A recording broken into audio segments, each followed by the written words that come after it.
Coming up in a brand new episode of Wonder Room, we've reached the long-awaited end to our journey and the final stop of Season 8. The closest M.V.P races in NWBA history reached their dramatic conclusion, and find out which matches took the awards for Best Match and Moment of the season. Would Vasser be able to walk away with his 5th Nickname of the Season award, and which top dog of the NWBA walks away with Best General Manager? And of course, the final result of the big dance. Which pillared team would arise to the very top of the NWBA mountain? Hold on to your hats and check those stats. The Season 8 finale of Wonder Room starts now.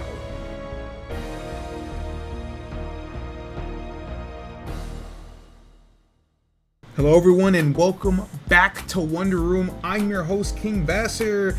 Today's episode will be the final one for Season 8 as we cover the end of season awards, get into the All-NWBA teams, and once and for all, crown our Season 8 champion. It's going to be a fun episode, and of course we've got to start with the fun stuff, the awards handed out at the end of the season, both officially and unofficially. Let's take a look at who emerges as best in class for the NWBA in Season 8. We start with our end of season league honors, the minor awards awarded to Pokemon who lead in specific stats at the end of the season. The Berserk Gene Award for most KOs in the Ruby League goes to Latios, whose 48 KOs led the entire NWBA this season. Curiously enough though, just tied for 9th in Generation 9, one of the lowest totals we've ever seen out of a KO leader in any season of the NWBA, let alone in Generation 9. The Sapphire Award was actually a tie between Infernape of Hearthome and Jolteon of Humalao. Both racked up 38 KOs, which was tied for 3rd over the course of Season 8, and are both still top 30 in the Generation 9 era of the NWBA. But again, like we said, numbers both in KOs and assists were down compared to what they usually are in Gen 9, so it was a bit of a quieter season as far as the stats were concerned. The Secret Sword Award for highest KDA in the Ruby League goes to Oricorio Pau of Lavender Town, whose 4.43 KDA was 4th in the entire league and tied for 12th in Gen 9 overall. Veluza of Littleroot ended up taking the award in the Sapphire League. Its 6 KDA was the best in the entire league this season and is tied 4th in the Gen 9 era, so a top 5 KDA of all time for Veluza, who racked up so many points and KOs in just 11 games played all season. The Helping Hand Award for most assists goes to Hippowdon, the second time Hippowdon has won this award. 27 assists, was 5th in the league this season and 18th overall in Gen 9. While on the Sapphire side, Lycanroc Dust 46 led all Mons in Season 8 and is also 2nd in the Gen 9 era of Pokemon, just behind Uxie in Season 5. Fittingly enough, the only 2 members of the 2020 club this season, that being 20 KOs and 20 assists, were Hippowdon and Lycanroc Dust. 2 members of the 2020 club are by far the least in a Gen 9 season of the NWBA, considering that on average 6 Pokemon made it in the previous 3 seasons. So again, like we said, those KOs and assist numbers were way down this season compared to what they usually were, and as a result, just 2 Mons joined the prestigious 2020 club. Although at least for Hippowdon, not the first time we've seen it. Again, we saw this Mon enter that club in Season 6, so congratulations are in order. Once again, it's time to introduce the Wonder Room exclusive league honor. The All-NWBA team designations works the same way as most sports leagues. There's a first team and a second team honoring the 12 best Pokemon in the 5 tiers of the NWBA, 2 per each tier, as well as 2 EXs. Obviously, first team are the absolute top 12, while the second team represents the second tier of the 12 best Mons in the NWBA. The All-NWBA first team for Season 8 is as follows: Darkrai and Tornadus Therian of Spear Pillar, Iron Valiant and Lycanroc Dusk of Mauville, Hippowdon of Lavender Town, Latios of Rose Tower, Azelf of Sky Pillar, Barraskewda and Jolteon of Himawau, Infernape of Heart Home, Meloetta of Coralway, and Veluza of Littleroot. Congratulations to those 12 Pokemon. Not necessarily the 12 best Pokemon in the NWBA, although very much among them. But pound for pound, considering tiers, you could say that that is the criteria for being the 12 best Pokemon in the NWBA in Season 8. Peeling back the curtain and getting into the weeds, just a little bit of the All-NWBA first team for Season 8. Starting with Darkrai OU selection, first career All-NWBA appearance, 35 KOs and 58 points, were both top 10 in the NWBA this season, one of the most productive members of one of the best teams in the league. Its teammate Tornadus Therian has a very similar profile. OU selection, first time on the All-NWBA team, 36 KOs and 60 points, just a little bit more productive than Darkrai, both metrics top 8 in the entire league. Iron Valiant was the first EX selection as an OU pick, also made its first career All-NWBA appearance, which is extremely impressive for a Mon that is normally a very heavy ban absorber. 2.7 points per game and 3.3 KDA were both top 8 in the entire league, so did not play a ton of games, but when it hit the field, it was devastating. Hippowdon, first UU selection, the second time it has made the All-NWBA team. Its first appearance in Season 6, where it was also a first teamer. 57 points, was 10th best in the entire league, and its 3.5 KDA was top 7 in the entire league. Hippowdon, one of the 2 Mons that made the 2020 club, and yet also did a very good job of not dying. So extremely productive, arguably the most important member of the team with the best record in the entire NWBA. Latios, the M.V.P finalist, also is a UU selection, making its first appearance on the All-NWBA team. 48 KOs and 80 points were both number 1 in the entire league. So as far as just pure production, Latios was the best Mon in the entire NWBA this season. Azelf, one of the RU selections, making its 3rd appearance on the All-NWBA team, its first in Gen 9. Previously was 2nd team in Season 2 and 1st team in Season 4. Its 38 KOs and 66 points were both tied for 3rd in the entire NWBA, so Azelf, one of the most productive Mons in the entire league, and a Mon that is no stranger to being one of the best in the league by season's end. Barraskewda was the 2nd EX selection on the first team as an RU pick, making its first All-NWBA appearance. 64 points and 2.91 points per game were both 6th overall in the entire league. Lycanroc Dusk was the other flat-out RU selection, also its 3rd time on the All-NWBA list. Was a first-teamer in Season 2 and a second-teamer in Season 3, so much like Azelf, its first appearance on the All-NWBA team in Generation 9. 79 points, was 2nd overall in the entire league, makes sense as a 2020 club member, and its 20.1 usage rate was 6th in the entire league, was the most prolific Mon on Mauville. So despite there being a little bit of pushback on this Mon as a stat pattern, it was in fact one of the most frequently used Mons, and the fact that it was 2nd overall in points means that it was pretty good when it showed up.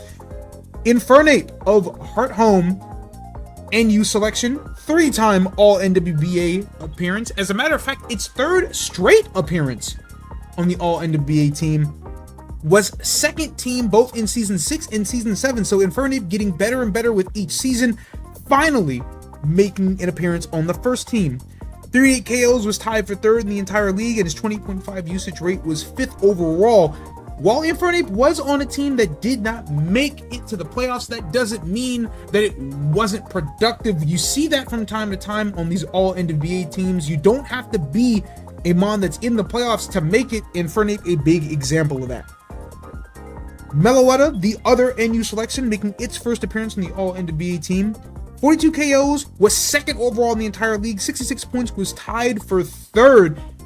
One of the most productive Mons in the NWBA, and has the extra special distinction of being the only All-Star or NWBA selection for Coralway. So a big reason, by far the biggest even, why that team is able to make it to the playoffs.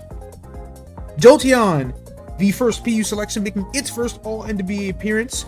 38 KOs, was tied for third in the entire league. 65 points, was standalone fifth.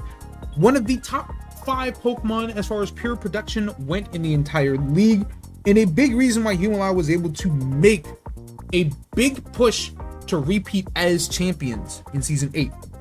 Finally, you've got Veluza making its second appearance on the All-NWBA team as a PU selection, was previously a first-teamer in Season 5. So, 3 seasons later, Veluza spins back. Its 4.91 points per game and 6.0 KDA were both number 1 in the entire league. This was the most efficient Pokemon in the entire NWBA. Only played 11 games, but when it hit the field, it was absolutely destructive. So it more than well earned its place on the All-NWBA first team in Season 8. Introducing the All-NWBA second team for Season 8. Deoxys Speed, Titan, and Tauros Paldean Aqua of Littleroot. Great Tusk and Oricorio Bile of Spear Pillar. Meowscarada of Rose Tower. Arcanine H and Thundersterian both of Anastar. Necrozma and Oricorio Pow of Lavender Town. Raikou of Goldenrod. And Reuniclus of Mauville. Breaking down the All-NWBA second team, we start with OU selection Deoxys Speed make its first career appearance. 33 KOs and 50 points. Tied for 9th in the KO department and 16th best in the points department. 50 points, usually the mark that you want to see a Mon reach. That's usually good enough to get into the All-NWBA team, specifically as an OU selection where the competition is the most fierce. Fellow OU pick Great Tusk makes its second appearance, was a first-teamer back in Season 6, and has similar numbers, 33 KOs as well as 55 points, which was good for 11th best in the entire league. Meowscarada was the first EX selection, made its first career All-NWBA appearance this season. 45 points, was still top 25 in the entire league, but much more impressively, its 4.33 KDA was 5th best in the entire league. Meowscarada way more of a band absorber than it usually is, but when it did hit the field, it was far more devastating than it's ever been. Teammates Arcanine H and Thundersterian take up the 2 UU spots. Similar numbers, 33 KOs for Arcanine H, 31 KOs for Thundersterian, 25.6% usage rate for Arcanine H, 28.6% usage rate for Thundersterian. Notably, all 4 of those marks were top 15 in the entire league, with Thunderous's usage rate being 4th best. Notably, these are 2 veterans to the All-NWBA team, Arcanine H making its second appearance after being a first-teamer in Season 5, while Thundersterian makes its third appearance, was a second-teamer back in Season 4, and was a first-teamer as recently as Season 6. RU selection Titan making its second consecutive appearance on the All-NWBA teams, was a first-teamer last season, putting together the greatest season in NWBA history, and follows it up with a campaign that's still very good. It's 2.59 points per game and 1.59 KOs per game were both top 10 in the league. Necrozma had a very similar profile as the other RU selection, was a second-teamer back in Season 4, so this is its second career All-NWBA appearance. 3.25 points per game, was top 5 in the entire league, and its 1.88 KOs per game was just behind Veluza as the second best mark on the entire season. Necrozma was arguably the most efficient Mon in the league outside of Veluza, and was also featured a little bit more prominently, but that's what you come to expect from a mid-tier Psychic-type Terra Captain. Raikou was the final EX selection as one of the NU picks, making its 5th career All-NWBA selection. It was notably first team in all 4 of the Generation 8 seasons, so its first All-NWBA appearance in Generation 9, but still one of the most decorated Pokemon in NWBA history. 30 KOs and 24.7% usage rate were both top 16 in the league. Numbers not as gaudy as you'd come to expect for Raikou, but was still the number 1 reason Goldenrod was able to sneak into the playoffs this season. Reuniclus, as the first actual NU selection, making its second career appearance, was a first-teamer all the way back in Season 3. Another of those Mons that was more efficient than it was dominant. 2.3 flat points per game, was top 20 in the entire league, and its 1.45 KOs per game was tied for 10th best. Tauros Paldean Aqua, the 4th Literal Time Zone Bandit to make either All-NWBA team, making its first career appearance. 2.4 points per game was 13th best. 1.45 KOs per game was tied for 10th best. Notably, this is the first time in NWBA history that we've seen a team put up 4 Mons on the All-NWBA team and yet was also a wild card member. The 2 PU Mons were both Oricorio, Bile of Spear Pillar, 25 KOs, 38 points, the weakest number of any Mon on either All-NWBA team. Both marks are still top 40 in the league for what it's worth, and again, we're talking about PU. This typically has the least amount of competition. Oricorio Bile still had a great season, just not the most stellar season compared to some of its other team members. Oricorio Pal, the last Mon, also making its first career All-NWBA appearance. 54 points was 12th best in the entire league, and 4.43 KDA was 4th best in the entire league. All in all 24 members of the All-NWBA teams were more than deserving to make it in, and that does not mean that the Mons that didn't make the team didn't have great seasons in their own right, but at the end of the day, these truly were the cream of the crop in the NWBA in Season 8. And now for the most important awards of the season, the 2 heavily featured in the end of season ballot, the league MVPs. The Ruby League MVP goes to Azov of Sky Pillar, winning barely over both Meloetta and Latios. Azov's 38 KOs were tied for 3rd in the entire league this season. Its 66 points was tied for 2nd in the entire league this season. 2.4 points per game, 1.4 KO per game, both very high, and was previously featured as the Week 4 Ruby League Pokemon of the Week. This was the cog that allowed Sky Pillar's offense to function. Azov, as a Terra Captain, was extremely good all season. Very good, specifically as a choice item user.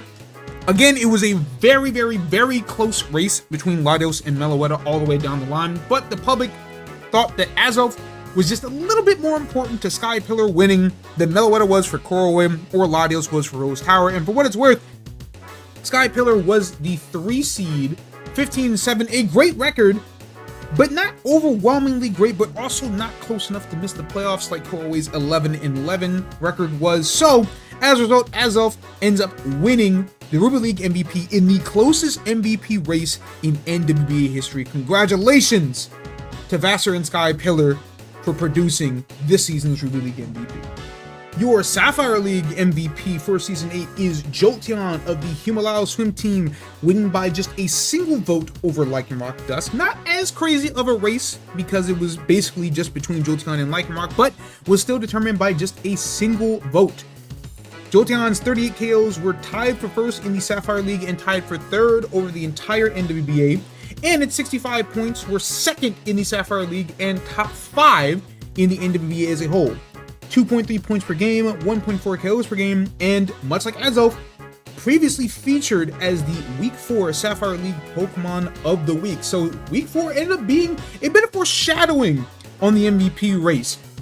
Jolteon was the most productive offensive member for the Himalaya Swim Team, especially over the course of the entire season. Barraskewda ended up putting up similar numbers, but was mainly just focused in 3 weeks in particular. Jolteon was a linchpin of this team the entire way, made even more impressive by the fact that it is a PU Mon. We rarely see those ever contend for awards like this, so congratulations to Kobe and the Himalaya Swim Team for producing the Season 8 Sapphire League MVP, being Jolteon. Moving on to the rest of the end of season ballot awards, the Superlatives for Season 8. We start with Best Coach, who was voted as the most responsible for their faction's success in Season 8. 3rd place goes to Dom, coach of Keith and the Big Bluff Bisharps. 2nd place goes to Angel, coach of Z and the Koroway Workers. And then in 1st place, the award going to Aleph, coach of Blades and the Spear Pillar Stratagems. Blades has consistently been one of the better players in the NWBA over the past 2 seasons, but this season took things to new heights. Won the Sapphire League ribbon, his first league ribbon, in the NWBA, was half a game behind Lavender Town for the best overall record in the NWBA this season, and so Aleph gets credit for elevating Blade's play to that next level and earning Best Coach in Season 8. For Best Nickname, in third place, HeartGold, the Chandelure of the Anastar Diamond Storm. In second place, Heat and Fuck Kingdom of the Sky Pillar Delta Dragons. And then in first place by half a vote, yes, we did in fact do half votes for non-competitors. In first place, in what could be considered an upset, Blasian Canes, the Arcanine H of Anastar. This is an award that almost always gets awarded to Vasser in some way, shape, or form, but this season he was dethroned by Flare, who also had 2 Pokemon in the top 3 of this category. So congratulations to Flare, the new nickname king of the NWBA. For Best General Manager, the most competitive award out of all of them this season, and in most seasons typically. A tie in third place between Salame, GM of the Marvel Mimikyu, and Nico, GM of the Lavender Town Pranksters. In second place, Cherry, GM of the Rose Tower Copper-Rajas. And then the winner, again by just half a vote, Blades, the GM of the Spear Pillar Stratagems. This is an award that, rightfully so, typically goes to the GMs of the absolute best teams in the league. The best team does not always end up being represented by the best general manager. For what it's worth, Lavender Town had the best overall record in the NWBA this season and beat Spear Pillar in the head-to-head, but Blades, by virtue of being far more active in free agency and trades, ends up earning this award by being the most willing to shake things up with his roster, and still was a good enough player to be one of, if not the best team in the league. So congratulations to Blades, effectively sweeping the skill-based awards, if you want to call it. Ended up winning Best General Manager, and his coach ended up winning Best Coach. So congratulations to Blades and Aleph again, and again, congratulations to Flare for winning Best Nickname in Season 8. But that's not all for our end-of-season awards. We still have 2 of the most fun awards, in fact, the 2 most fun awards, if you ask most people. Starting with Moment of the Season. Which moment best encapsulated how ridiculous Season 8 was? And the winner, by a very comfortable margin, was Howley versus Lavender Town in Week 5, aka Keg tries to stall a guy on vacation. You remember that we did mention this in the ZU Moment of the Week in Week 5. Keg versus Nico. Nico on a cruise, on vacation, using the cruise's Wi-Fi to try to play his set. And Keg trying his absolute damnedest to win by any means necessary, even if it means stalling a man on vacation, sacrificing his free time to play Mons.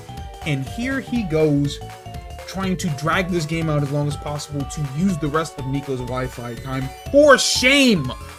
But it did make for a very funny moment, and rightfully so, winning Moment of the Season in Season 8. And for our final award, we've got Match of the Season. What was voted on as the best or funniest match in Season 8, and winning in very dominant fashion, had more than double the votes of the runner-up. The Week 6 matchup between Howley and Heart Home, nicknamed El Wairo Team Building.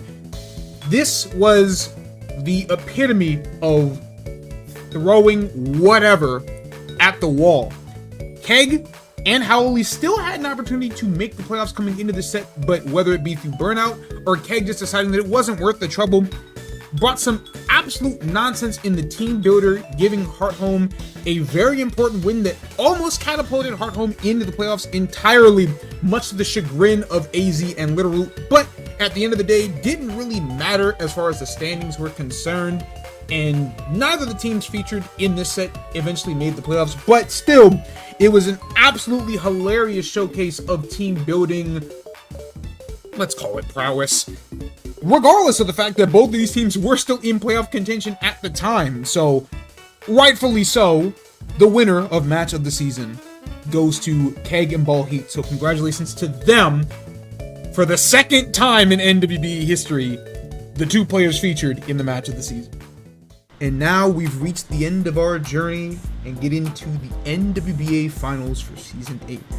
Sky Pillar, the 3 seed in the Ruby League, the fattest team this side of the Mississippi, somehow found a way to make balance work all the way to the end of the road, but they meet a mirrored version of themselves. Spear Pillar, the top seed in the Sapphire League, Blades foregoing the hyper offense style that he used in the first 2 seasons and ran balance himself to get to his first finals appearance. Would it be Sky Pillar or Spear Pillar? Which home of the legendaries would rise to the very top and be crowned our champion for Season 8?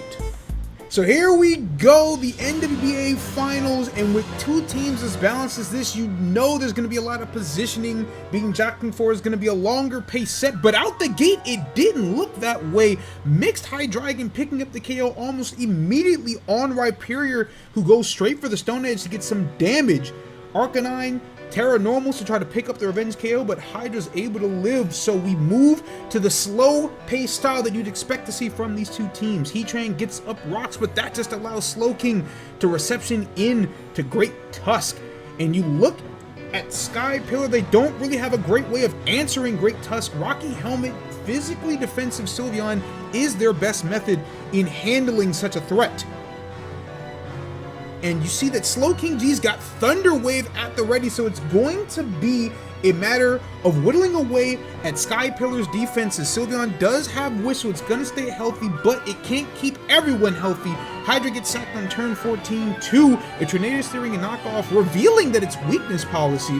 Electros also gets knocked, goes straight for the Thunder Punch, but isn't able to pick up the KO on Tornado Steering, who pivots out into Arcanine on the Liquidation to mitigate the damage.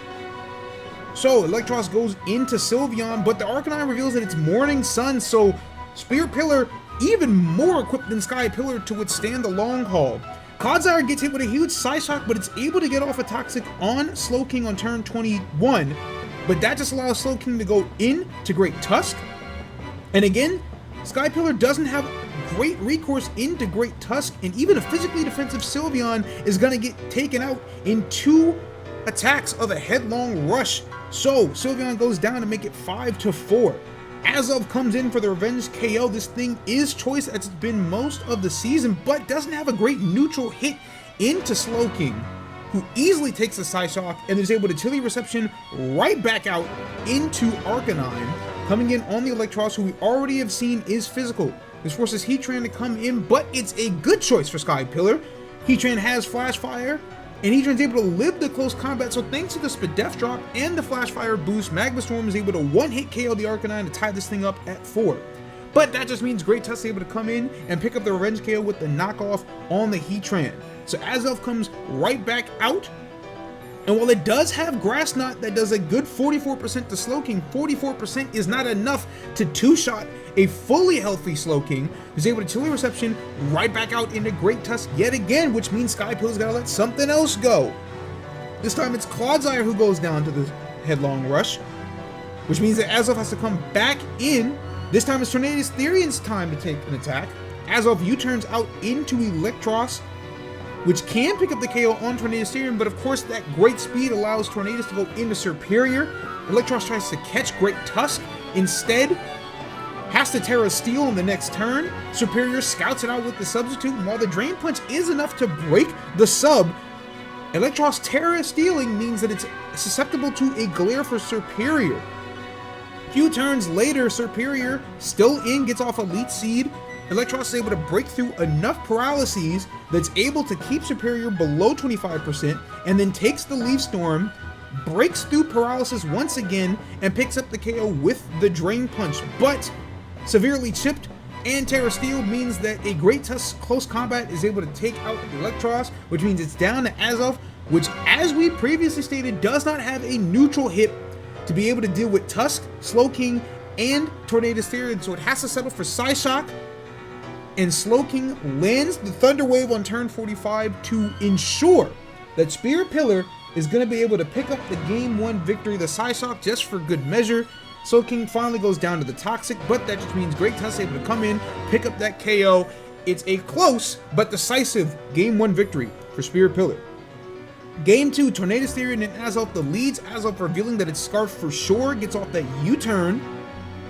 Tornadus Therian gets a knockoff on Hydra, revealing that it's weakness policy, and then Tornadus Therian reveals Taunt on the next turn, so it's going to be much more frustrating from here on out for Sky Pillar. Decidueye, the swap for Clodsire, gets parried by a Superior Glare. Turn 11, Heatran reveals Taunt of its own, which puts Slowking in a weird position. Tornadus comes in, takes 55% from a Magma Storm, showing that Tornadus has no type of defensive investment, and keeps it so low that it's gotta go straight for the U-turn, allowing Heatran to get off another Magma Storm, this time on Rhyperior, but that Mon is bulky enough to force Heatran out, scaring it with an EQ, and gets up rocks. It stays in on the Hydra Surf on the next turn, which gives Sky Pillar the slight lead early, but that just means Tornadus is able to revenge KO the Hydra with a Bleak Windstorm, forcing Azelf to come back in again. And as we've seen, Spear Pillar has many answers to a Scarf Azelf, which does reveal Thunderbolt, but Arcanine easily lives it and gets off a Morning Sun to get back up to full. Turn 29, many turns later, Heatran's finally able to get up rocks. Sylveon comes in, severely chipped, and even though Arcanine guesses wrong with the CC, it doesn't matter because it's able to Flare Blitz and pick up the KO on Sylveon, which means the greatest deterrent to Great Tusk is now off the field. Azelf comes back in. We already know that Slowking can take any attack that Azelf throws at it, even a Thunderbolt's only doing 46%, and then Sky Pillar guesses wrong by staying in, which allows Great Tusk to come in, get off a knockoff on the Decidueye, which KOs even through the Cobra after it gets severely chipped by Superior earlier in the battle. Azelf goes straight for the U-turn, doesn't risk Great Tusk leaving, which allows Great Tusk to get off a Rapid Spin. Great play here from Spear Pillar, and then 2 more Rapid Spins is going to be able to pick up the KO on Electros, which isn't able to do nearly enough damage to Great Tusk, and at +3, Great Tusk has more than enough speed to be able to pick up the KO on Azelf, and just like that, it's a very dominant Game 2 victory for Spear Pillar, just 1 game away from being the Season 8 champions. So we move to Game 3, it's desperation o'clock for Sky Pillar, and you see it as Palmont goes straight for the Terrifying close combat, but Rhyperior's got the Chople in the car. Even without the Chople, would have been able to live, but has it just in case, and that EQ easily able to take out Palmont, and from here, it's a systematic disassembly of Sky Pillar's defense. Electros gets knocked, losing its Assault Vest. Heatran's got to get glared just to get off a taunt on Superior. Turn 8, Tornadus Therian gets off a knock on a full para. So Heatran loses its lefties and then gets taunted on the next turn, misses the Magma Storm just for bad measure. Tornadus Therian able to U-turn out into Rhyperior, who's able to live the Magma Storm, and because Heatran is parried, too slow, so Rhyperior is able to get up Stealth Rock, knowing Heatran's going to leave, and then picks up the KO on Electros on the very next turn with the Stone Edge.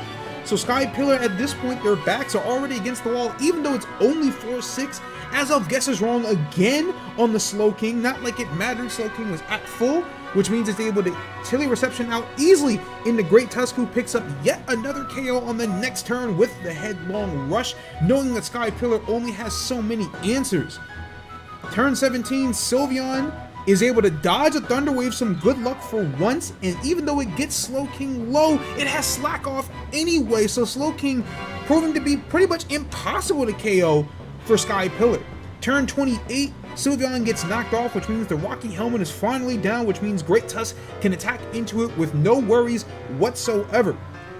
Tornadus U-turns out into Arcanine, easily takes the Hyper Voice because it hasn't Terra'd, gets off a Flare Blitz for half of Sylveon's HP.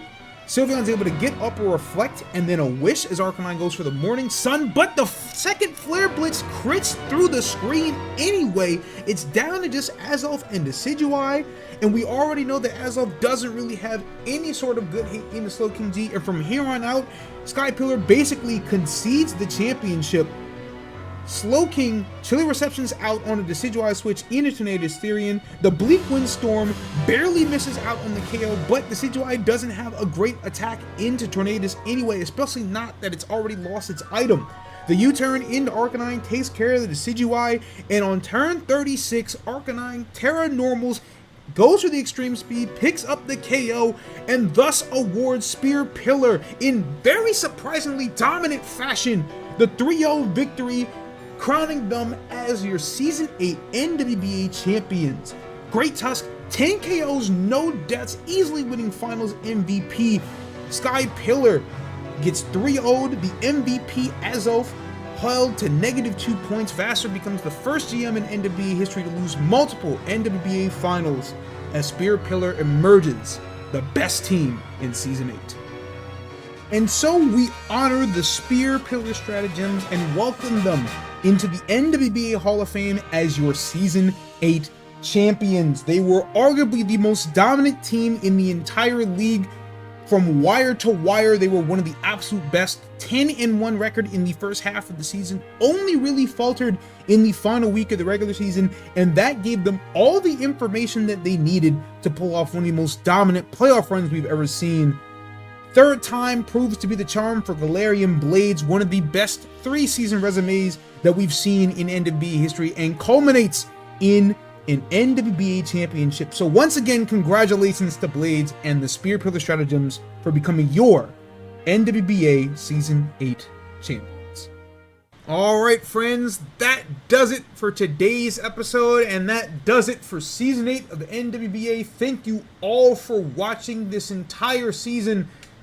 I've been your host, King Vasser. We'd like to think this is the final full season of the NWBA, but you never know what's around the corner, whether that be side projects or a secret 9th season. All depends on when Pokemon Wind and Waves releases, and we don't know the answer to that question yet. So, for the time being, thank you all for watching. Stick around, you'll never know when the NWBA is going to pop up again.